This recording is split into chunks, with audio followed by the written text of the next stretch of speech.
News mic के सभी दर्शकों को हम सबकी तरफ से स्वतंत्रता दिवस की हार्दिक शुभकामनाएं। 15 अगस्त 1947 जब भारत आजाद हुआ और देश को आजादी यूं ही नहीं मिली। 140 करोड़ की जनता को आजादी दिलाने के लिए कई हिंदुस्तानियों ने अपना लहू बहाया, कई संघर्ष किए हैं। और इन्हीं आजादी भरी गाथाओं को हम बचपन से सुनते आ रहे हैं। ये सारी कहानियां बचपन से हमारे जहन में है। लेकिन इन कहानियों के चलते एक बहुत बड़ा योगदान हमारी सेना का हमेशा से रहा। आप भी ये बात जानते हैं।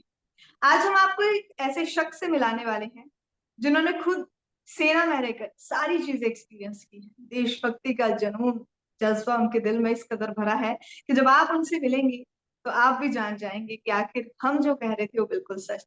हमारे साथ इस वक्त जुड़े हैं retired major Mohammad Ali Shah sir. आपका बहुत बहुत स्वागत थैंक यू स्वाति, शुक्रिया बहुत बहुत।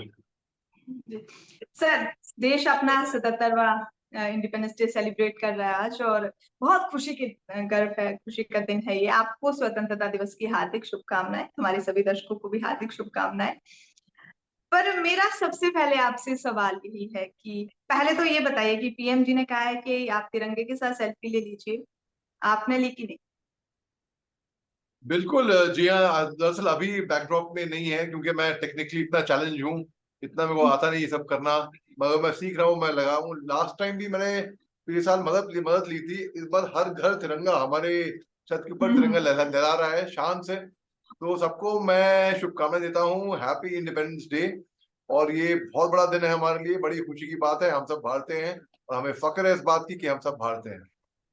जी। एक मेरा सवाल आपसे, क्योंकि देखिए हमने बचपन से बड़ी कहानियां सुनी है देश की आजादी को लेकर, किस तरह से हमारे वीरों ने अपनी जान देकर हमें आजादी दिलाई है, और आप खुद सेना में रहे हैं। मैं आपसे जानना चाहती हूँ कि 15 अगस्त का दिन जब आता है, वो जुनून, वो जज्बा, परेड करनी है, तिरंगे को सलामी देनी है, वो किस तरह का रहता मैं बताऊं, रोंगटे खड़े हुए हो जाते हैं वाकई में। और दुनिया, देश बल्कि पूरा हमारे हमारे मनाता है 15 अगस्त, 26 जनवरी। लेकिन मैं कहूंगा कि ये देशभक्ति की भावना सिर्फ तिरंगा को लेके 15 अगस्त या 26 जनवरी को लोग जागते हैं। ये साल भर फुल 365 डेज ये होनी चाहिए। और जिस तरीके से हमें बहुत फक्र महसूस होता है, आप देखिए 15 अगस्त को, जैसे आपने भी फोन किया था, आपने बोला कि भाई 15 अगस्त को आप बिजी होंगे। मैं, हाँ, बात सही है। हर जगह हर कोई फौजी कहीं पहले से ही लोग डेट्स ले लेते हैं कि भाई हमारे लिए वेबिनार में आना, हमारे है? स्कूल कॉलेज में आना, हमारे दफ्तर में आना, वहां पे आना। मगर जैसे मैंने आपको बताया कि प्रति आपके चैनल के लिए मैं अभी ऑन ग्राउंड आया था, आपके चैनल, इतना पॉजिटिव वहां का माहौल और जिस तरीके से आपने आदर किया परमवीर चक्र ऑनरी कैप्टन योगेंद्र सिंह यादव साहब का और श्याम कुमार साहब का, कैप्टन श्याम कुमार साहब, ग्रुप कैप्टन पांडे साहब का, मेरा हमें बहुत ही अच्छा लगा, हमें बहुत ही अच्छा लगा। तो मैंने कहा कि आपके चैनल के लिए भैया कभी भी बुलाओ, 100% हम रेडी हैं। अब बात करते हैं कि कैसी फीलिंग आती है। फीलिंग तो बहुत ही अच्छी आती है, बहुत ही प्राउड महसूस होता है। हमें लगता है कि हाँ, इस देश की सेवा हर कोई कर रहा है, हर कोई योगदान कर रहा है, हर कोई देश की सेवा कर रहा है। आप अपने तरीके से कर रहे हो, डॉक्टर, इंजीनियर, टीचर, साइंटिस्ट। मैं कहता हूँ एक म्यूनिसपैलिटी का आदमी है, वो भी देश की सेवा कर रहा है।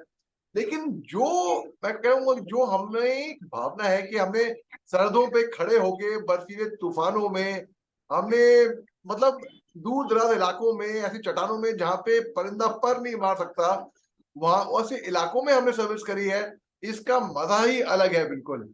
और और वहां पे इस जब आप देश का तिरंगा फहराते होंगे तो वो वाली फीलिंग एक बहुत अलग, क्योंकि हम तो वो सिर्फ महसूस कर सकते हैं, आपने वो एक्सपीरियंस किया है। तो मैं आपसे पूछना चाहती थी। बिल्कुल स्वाति, बिल्कुल, इसमें तो वो फीलिंग, भाई हमारे एक सीनियर थे कैप्टन कैंगरूजे, वो भी नॉर्थ ईस्ट के थे। अभी आजकल नॉर्थ ईस्ट बहुत गर्म है खबरों में। तो वो नागालैंड के रहने वाले थे, उनको महावीर चक्र से नवाजा गया था। और वो महज 24 साल के थे जब उन्होंने अपनी कुर्बानी दी थी हमारे वतन के लिए, और वो शहीद हो गए थे, उनको शहादत प्राप्त हुई थी। तो उनकी बॉडी को तिरंगे में ही लिपटा के ऊपर जब पीक पे ले लिया गया, बर्फीली चट्टानों में, ठंड में बिल्कुल, और जब तिरंगे को सल्यूट मारा और जब उन्हें बोला ये जीत आपकी है नीमो साहब, ये हिल आपका है, आज से ये हिल नीमो हिल कहलाएगा। आप देखिए उस, और एक और आपको मैं बताऊं, और हमारे बड़े बड़े महारथी रहे हैं, बड़े बड़े वीर रहे हैं, कैप्टन विक्रम बत्रा साहब, परमवीर चक्र, शेरशाह, सब जानते हैं उनके बारे में। और या तो तिरंगे में लिपट के आऊंगा या तिरंगा लहरा के आऊंगा, लेकिन आऊंगा जरूर। और हमने कहानियां सुनी है कैप्टन अनुज नायर साहब की, महावीर चक्र, हमने कहानियां सुनी है बड़े बड़े मतलब जितने वीर हैं उनकी। एक कविता और भी हमने स्कूल में सुनी थी, वो के माखनलाल चतुर्वेदी की कविता थी, पुष्प की अभिलाषा। चाह नहीं मैं सुर बाला के गहनों में गूंदा जाऊं, चाह नहीं प्रेमी माला में बिन प्यारी को ललचाऊं, चाह नहीं सम्राटों के शव पर हे हरि डाला जाऊं, चाह नहीं देवों के सर पर चढ़ूं भाग्य पर ढलाऊं, मुझे तोड़ लेना वनमाली उस पथ पर, देना तुम भेंट मातृभूमि पर शीश चढ़ाने जिस पथ जाए वीर अनेक। बचपन की याद दिला दी। हम स्कूल में जब थे तो हमने कविताएं उनकी पढ़ी हैं। जब हम स्कूल में थे तो एक बहुत अलग सा क्रेज रहता था इंडिपेंडेंस सेलिब्रेट करने का। वो क्रेज आज भी है। आप कितना मिस करते हैं, क्योंकि अभी आप रिटायर्ड हो चुके हैं, आप कितना मिस करते हैं उस परेड को, उन सारे मोमेंट्स को? फर्क इतना है कि जब मैं स्कूल में था तो हम विद्यार्थी थे, हम बालक थे, हम बच्चे थे, हम देखते थे स्कूल में कोई चीफ गेस्ट आ रहा है और झंडा सलामी कर रहा है।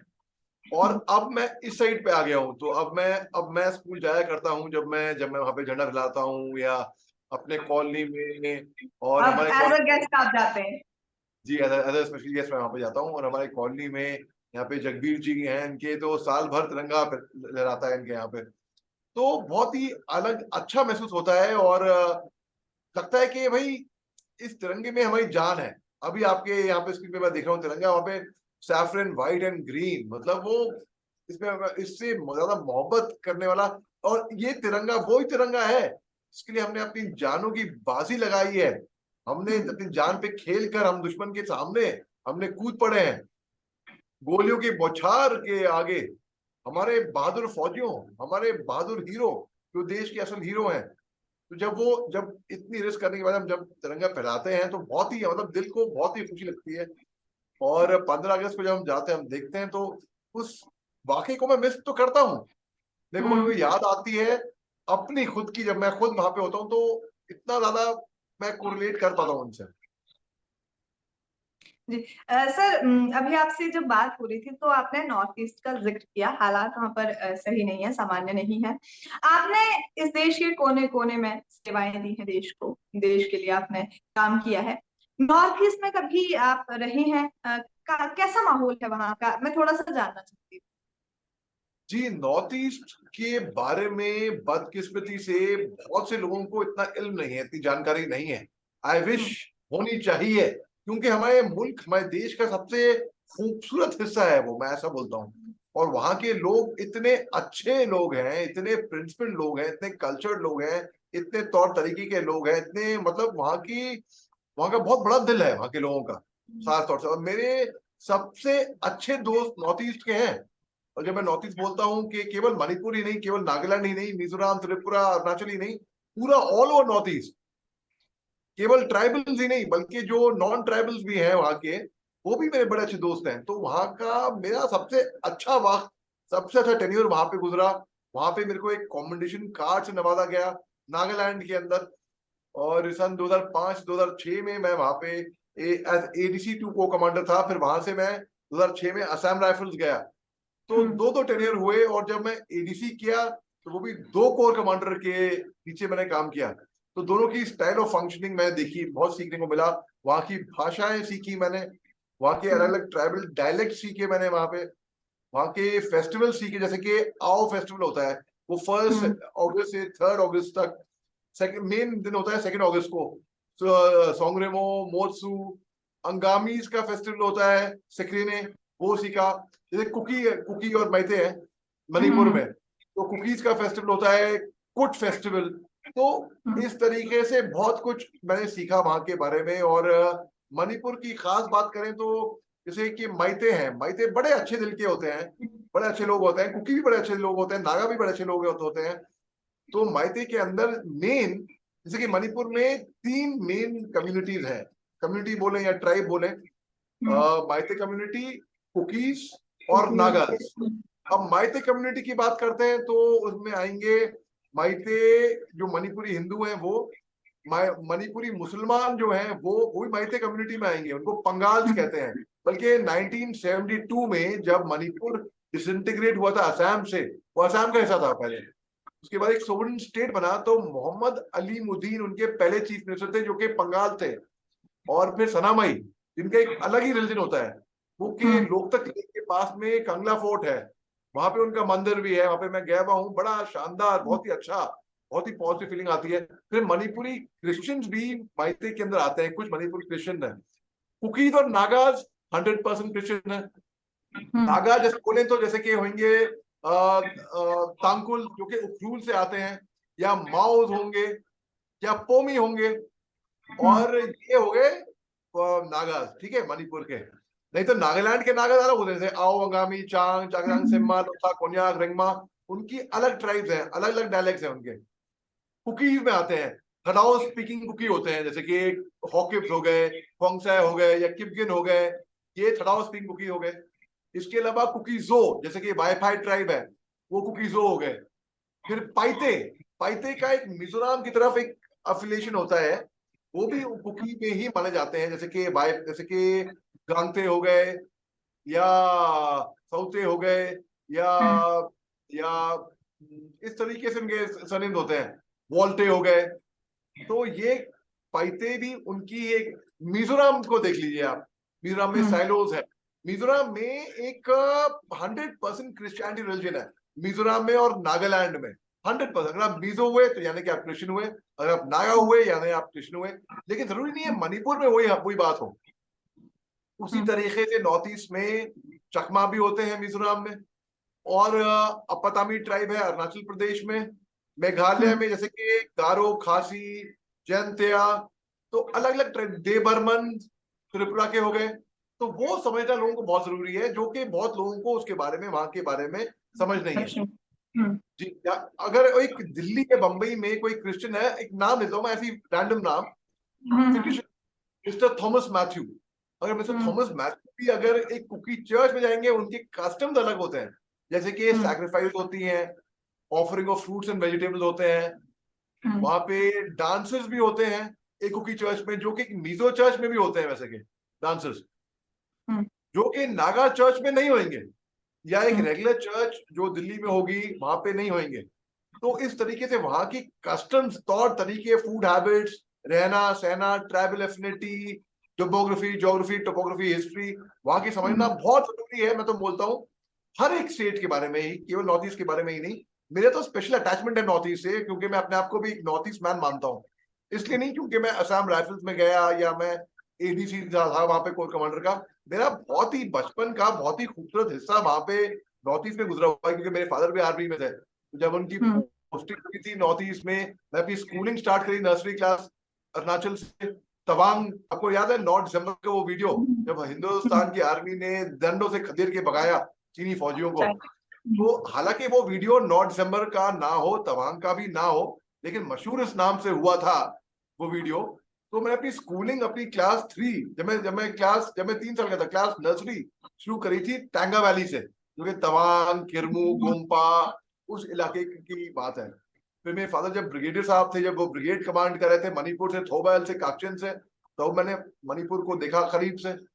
तो बेसिकली मैं बता दूं आपको, ये सबसे खूबसूरत हिस्सा है, और मेरी बड़ी अच्छी यादें हैं नॉर्थ ईस्ट के बारे में। जी, ये हमें सुन के बहुत अच्छा लगा। लेकिन आज जैसे कि स्वतंत्रता दिवस है हमारा, मैं आपसे जानना चाहती हूँ, एक फौजी के लिए आजादी क्या है? ओ, फौजी की आजादी है कि कई लोग बोलते हैं, मैं बहुत यंगस्टर, छोटे उम्र के, कम उम्र के लोगों से बात करता हूँ, कहते हैं हमें फौज में आ जाता है, चाहते हूँ क्यों, हमको देश के लिए कुर्बान होना है, हमको देश के लिए मर मिटना है, इसके लिए। मैंने कहा दोस्तों, मर के कभी किसी ने कोई जंग नहीं जीता है, कुर्बान होके कोई, हाँ हम तैयार हैं, हमें अपनी अगर जान देनी है अपने मुल्क के लिए, अपने वतन के लिए, हम तैयार हैं, हम खुशी से हंस के तैयार हैं। लेकिन आप कह रहे हो आपको कुर्बान होना है, और हम फौज में, हर कोई फौज में जो आता है वो कुर्बान नहीं होता भैया दोस्तों। तो बेसिकली हमारे लिए आजादी है कि खुली आजादी, फ्रीडम ऑफ स्पीच हो, फ्रीडम ऑफ घूमना फिरना हो, आजादी हो। आपको मैं इसी बात पे एक बड़ा अच्छा एक वाक्य बताता हूँ मैं, बड़ी मजेदार कहानी है ये। और ये वाक्य हकीकत का वाक्य है, मार्च सन 2008 का। मैं नागालैंड में, और हम कोहिमा से दीमापुर जा रहे थे एक फ्लाइट पकड़ने के लिए। 4 ऑफिसर थे और एक हवलदार था, एक जवान था हमारे साथ। तो 5 फौजी एक जिप्सी में, जो कि रूल्स के खिलाफ था कि 2 से ज्यादा ऑफिसर एक गाड़ी में नहीं जाएंगे, लेकिन फिर भी हम सब सोचते हैं कि भाई पेट्रोल, सरकारी पेट्रोल की बचत हो, ये हो, इंटेंशन, इरादे अच्छे थे, नेक थे। तो हम एक गाड़ी में उतर रहे थे। आप जानती हैं नॉर्थ ईस्ट में मौसम फट से यूं बदलता है। तो अचानक मौसम बदला और हमको मैसेज आया कि आपकी फ्लाइट डिले हो गई है 2-4 घंटा। अब हम क्या करें, वहां कोई सिनेमा हॉल तो थे नहीं टाइम पास करने के। तो मैंने कहा मैं इस मुल्क को जानता हूँ, इस इलाके को जानता हूँ, मैं यहाँ पे पहले सर्विस कर चुका हूँ। यहाँ पे एक पहाड़ी के ऊपर बड़ा अच्छा खूबसूरत नजारा है, एक पिकनिक स्पॉट है, वहां पे एक बड़ी अच्छी झील है, और वहां पे बारिश के टाइम बड़ी अच्छी रेनबो फॉर्म होती है, और वहां से आधा जंगल तो नागालैंड का बड़ा अच्छा दिखता है, वहां चलते हैं। तो हमने कहा ठीक है, हम गए वहां पे। हम जिप्सी को 4x4 गियर में जाके पहाड़ी के ऊपर लेने लगे। जैसे ही ऊपर जा रहे थे ना स्वाति, एक छत पे जिप्सी से आवाज आई, हा! फिर बॉनेट के आगे आवाज आई, था! फिर देखा बॉनेट के आगे वहीं पे ही एक आदमी कॉम्बैट ड्रेस में, चीता ड्रेस, जंगल ड्रेस को कहते हैं ना, वो पहन के एक लंबा सा हथियार लेके, बैरल लेके हमारे विंडस्क्रीन को तोड़ते हुए हथियार अंदर घुसाता है। और बाजू में यहाँ पे 1 मीटर फासले पे 4 लोग, यहाँ पे 1 मीटर फासले पे 6 लोग, ऐसे करके घेर दिया जिप्सी को। हम लोग जिप्सी से बाहर आए, हमने कहा गोली मत मारना, हम दोस्त हैं, दुश्मन नहीं है, ऐसा बोला हमने उन्हें। और हमारे आंखों पे पट्टी बांधी थी इन लोगों ने, क्योंकि हम उनके कैंप में आ गए थे ना गलती से। तो उनके कैंप में आना, अब हम उनकी खुफिया जगहों देख लेंगे, तो वो उनको मंजूर नहीं था। उन्होंने हमारी आंखों पे पट्टी बांध दी और हमारे सिर के ऊपर एक बंदूक तान दी और कॉक कर दिया हथियार, ठक ठक ठक, और बोला कि भाई आप लोग, बड़े तमीज से पेश आए, वो बदतमीजी बिल्कुल नहीं की थी उन्होंने। ठीक है, उन्होंने बोला आप अच्छे लोग हो, हम आपकी इज्जत करते हैं, हम अपनी ड्यूटी कर रहे हो, मगर हम मजबूर हैं, हमें ऑर्डर मिला है हमारे कमांडर से कि आपको अगले 2 मिनट के बाद गोली मार देना है। गोली मार देना, आपको हम 2 मिनट दे रहे हैं, अपने भगवान को याद करो और से योर प्रेयर्स, बाद आपको गोली मार दी जाएगी, आप थोड़ा कोऑपरेट करो। हमने कहा भैया गोली मार देने की बात कर रहे हो, बोल रहे हैं कोऑपरेट करो, कौन कोऑपरेट, ठीक है अब हम क्या करें। उस टाइम पे ना पूरा बदन सुन पड़ चुका था। अगर मैं ये बोलूं कि डर नहीं लगा, मैं झूठ बोलूंगा, ठीक है। तो डर तो लगा था, लेकिन खास बात ये थी हमने दिखाया नहीं कि हमको डर लग रहा है। तो हमने बोला नहीं, पहले हमें लो, हमें इनको बाद में लेना है। ऐसे करते करते वो जो हमारा एडवर्सरी था, अब मैंने एक्टिंग की क्लासेस ले चुकी थी। फौज में आने से पहले मैं ट्रेन आर्टिस्ट था थिएटर का, तो मैंने ऑब्जर्व किया ये लोग कौन सा ग्रुप है। ये था NSCN-IM, national socialist council of Nagaland, Isak Muivah group था, जहाँ के मैक्सिमम लोग तांकुल हैं, तांकुल आते हैं उखरूल से, वहां पे बड़ा अच्छा एक शहर है शंक्षक, उस साइड से भी। तो मैं समझ गया। अब मैं थोड़ी बहुत तांकुल बोलता हूँ। और उनके जो कमांडर थे वो आओ ट्राइब से थे, मेजर तुमसा आओ, अब तक नाम याद है मेरे को। तो मैंने ऑब्जर्व किया, उनके बॉडी से पहचान गया, आंखों में पट्टी थी कि ये आओ ट्राइब से है। तो मैंने उनकी भाषा में उनसे बात करी। मैं बोला भैया तुमसे आओ एक बार आई भी, तो वही बिना थाके भी वही लगना वाली बात है, हमें भी नागा से अपनी लोगों लोग पैकना बिची बिची कुछ पैसा अपने खाए से खाना है। इस तरीके से बात करी उनसे, और वो बोलते हैं क्या, हाँ ये तो मेरी भाषा बोल रहा है। तो उन्होंने मेरी आंखों में से पट्टी वट्टी निकाली और बातें बातें करी, और मैंने उनकी भाषा में उनको बोला कि भाई मेरे साथियों को छोड़ दो, मुझे ले लो, कोई बात नहीं। उनको बड़ी अच्छी लगी ये बात कि उनको लगा हम बड़े बहादुर हैं, और यही बहादुरी होती है। और आपको डर भी लग रहा है, आप अगर डर को दबा रहे हो और बाहर दिखा रहे हो कि आपको डर नहीं लग रहा है। तो उन्होंने बाद में, बहुत लंबी कहानी आपको मैं अगर छोटी में बताऊं संक्षेप में, उन्होंने हमको शाम तक छोड़ दिया बिना एक खरोच के। ये हमारे लिए आजादी थी, और हमको बड़ा अच्छा महसूस हुआ, ये हमारे लिए एक दूसरी जिंदगी भी थी। और नागालैंड में सीज फायर भी था। तो यानी कि इंसर्जेंट ग्रुप्स जो हैं, अंडरग्राउंड ग्रुप्स जो हैं, उनके साथ एक पैक्ट था कि हम उनको गोली नहीं मारेंगे, वो हमको गोली नहीं मारेंगे। उनकी टॉक्स चल रही है भारत सरकार के साथ, जब तक वो नेगोशिएशन चल रहा है तब तक ठीक है। तो एक विश्वास भी दिल में था, ये हमको शायद गोली नहीं मारेंगे। तो इस तरीके से तो वो हमारे लिए बहुत बड़ी बात थी और ये एक आजादी थी। तो आजादी ये है जो आज की तारीख में एक डेमोक्रेसी है हिंदुस्तान में, जो सबको आजादी है, फ्रीडम ऑफ स्पीच, अपनी बात रखना, एक रिपब्लिक है, हिंदुस्तान में यूनिटी ऑफ डाइवर्सिटी है। आप मणिपुर में भी जाओ, मणिपुर की बात करें, वहां पे एक लार्ज चंक है तमिलियन का, वहां पे तमिल रेस्टोरेंट भी, वहां पे बहुत ही अच्छा रसम इडली सांभर आपको बना के देंगे, वहां पे तमिल के मंदिर हैं, वहां पे तमिलियन गॉड्स के। मणिपुर में आप सोचिए, मोरे में, जो कि आपको दिल्ली में भी शायद मुश्किल से मिलेंगे, मणिपुर में आपको मिलेंगे। तो ये एक यूनिटी ऑफ डाइवर्सिटी है। इसके पीछे भी एक बहुत लंबी कहानी है कि कैसे तमिलियन वहां पे जाके बसे, मोरे शहर में। और जैसे कि तो हिंदुस्तान की ताकत है एकता, हिंदू मुस्लिम सिख ईसाई आपस में सब भाई भाई। तो ये है कि हिंदुस्तान की ताकत है। और आप जैसे अच्छे एंकर, आप जैसा अच्छा चैनल और आप जैसा अच्छा कंटेंट, मतलब दैट इज समथिंग जो पूरे देश को दिखना चाहिए Swati ji. Thank you so much sir. Sir, इतनी सारी कहानियां हैं, मुझे लगता है कि शायद हमारी बातें खत्म नहीं होंगी, लेकिन वक्त की थोड़ी सी कमी जरूर रहती है देश के बारे में आपके पास भी बताने के लिए और हमारे पास, हमारे दर्शकों के पास सुनने के लिए। लेकिन वक्त की थोड़ी सी कमी है। मैं जाते जाते आपसे एक आखिरी सवाल पूछना चाहूंगी, क्योंकि आज पूरा भारत जो है स्वतंत्रता दिवस मना रहा है। कोई एक संदेश एक फौजी की जुबानी जो हमारे पूरे देशवासियों के लिए हो। भाई मेरा संदेश ये है कि एकता में ही ताकत है। किसी को भी भारी ताकतों को कहीं पे भी कोई भी हो, हमें बांटने ना दो। हमारी देश की ताकत ये है। और अगर हम बट गए तो भैया, तो भारी ताकतें इसका फायदा उठाएंगी। और हम सब को एक साथ मिलजुल के रहना चाहिए। हर जगह अमल शांति होनी चाहिए, हर जगह पे। तभी आप देश मुल्क आगे तरक्की कर सकता है। अगर हम बट गए तो भाई हमारा, मैं क्या बताऊं, उसके बाद तो हमारा अंत, किसी का भी अंत बहुत करीब होता है। हम एकता में ही ताकत है, जो हमेशा मुट्ठी जो है यूं बनती है। सब जी। लोग जो छोटे भाई हुए हैं उनको मालूम होना चाहिए बड़े भाई के साथ कैसे पेश आना है, बड़े भाई को मालूम है कि छोटे भाई के साथ कैसे पेश आना है। वैसे ही हमारे देश देश में, में भी एक क्योंकि मैं दूसरे के यूनिवर्स, साथ में पता होना चाहिए।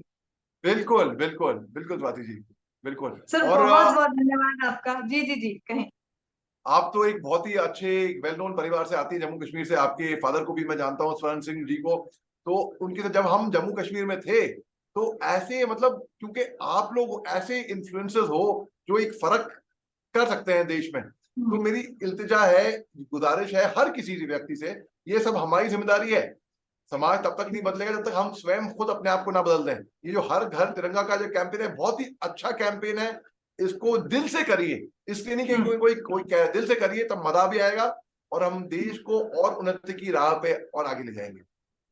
जी सर, बहुत बहुत धन्यवाद आपका हमारे साथ जुड़ने के लिए, और आप सभी को भी स्वतंत्रता दिवस की हार्दिक शुभकामनाएं। देश के लिए कुछ भी करने के लिए कभी पीछे नहीं हटना चाहिए, क्योंकि देश सर्वोपरि है। नमस्कार।